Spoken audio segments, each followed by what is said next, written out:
Welcome back. We're at the Zombie Bar and Grill, and this is the Poor Witch's Kitchen Cookbook. I told you we were going to make some fry bread, so here we go. First thing we're going to do is reach up here and we're going to get our wonderful can of shortening. Put it down. We've already got it opened. I use mostly wooden cooking utensils.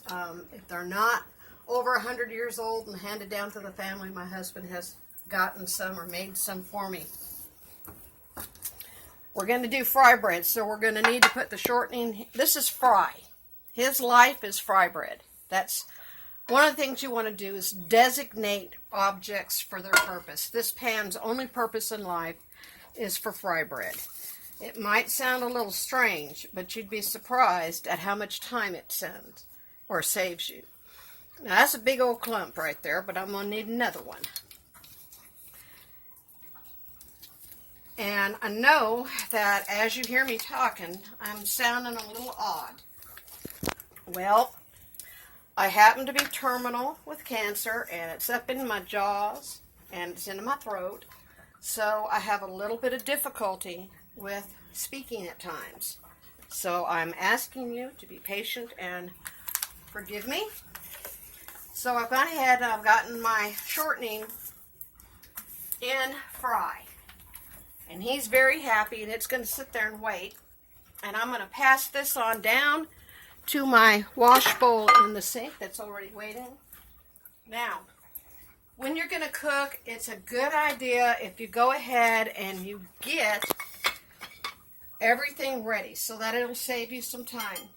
Now, usually I use my good old-fashioned sifter, but he's on strike, so I'm having to use this one.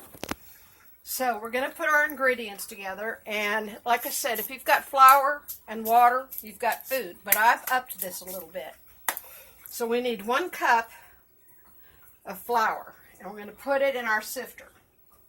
Okay, there's 1 cup of flour.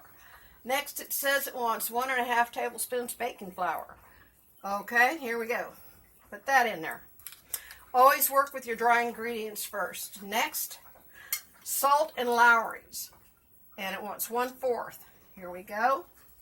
Lowry's seasoning salt, regular salt. Told you these little guys come in handy. Now,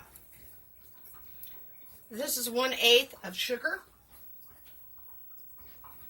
I got a 1/2 cup of milk sitting here waiting.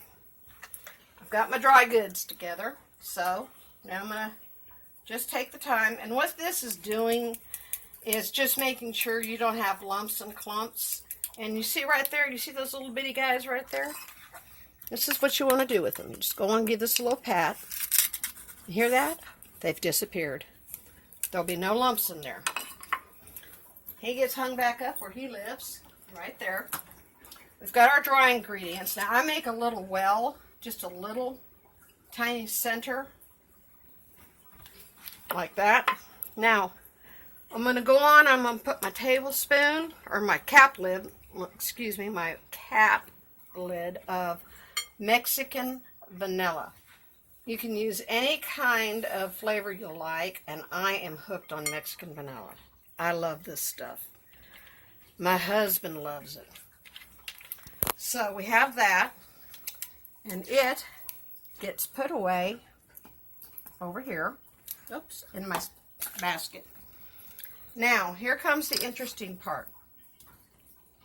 Got my 1/2 cup of milk, and I'm going to be careful. I'm not going to put it all in at once. I'm going to put about half of it in. Now, this is why I like this low bowl. I can start a slow, easy mix around the edges. And this little paddle is wonderful. I love this thing. And you see, it's still, I need some more liquid, a little more in. The reason you do this like this is no matter how hard you try, you're always going to end up with just a little bit of a problem. You might have overmeasured or undermeasured. Now, you see how it's starting to come together? Look, we're doing good, but we still need some more liquid. Let's put in some more of the milk, put it all the way in. Now we're going to get busy here. We're going to start bringing this stuff in together. And we want to get it all nice and mixed into a ball. It's going to take a few minutes to work it. Don't worry. You're not in a race for time. I see people cook on TV and it's like they're on a racetrack. I gotta hurry, I gotta hurry. You don't hurry when you're cooking. Remember, you're cooking for yourself and your family. You're not just cooking though. You're providing something important. Not just food to eat. You're providing your time and your love. So when you're cooking, don't forget you're providing your time and your love. Now, it seems that I a little bit on the flour overdid. So I'm going to ask my husband, the cameraman, if he can take my measuring cup and go get me just about half a bit more of milk.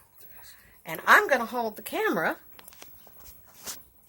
and we're going to watch him lovingly and obediently run all the way down to the other end of the kitchen, about 60 feet away.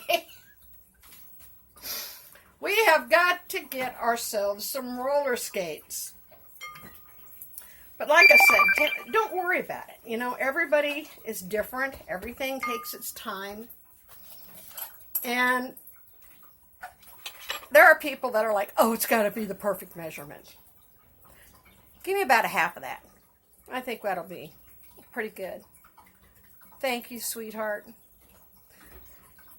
It's always helpful if you have an assistant in the kitchen, preferably one that takes orders well, because he knows that if he obeys my request and acquiesces, he's going to have a lovely fry bread pizza or fry bread taco or God knows what.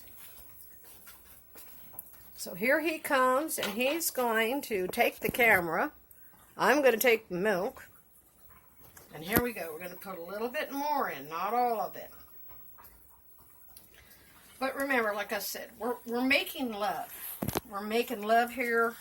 We're making food. We're making food that has all of our love and our happiness in it for a couple of reasons. One, we're feeding our families something they're going to like. And now you see I put a little too much.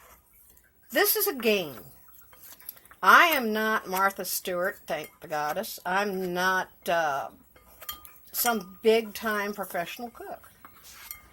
I'm a farm wife. I'm a farm wife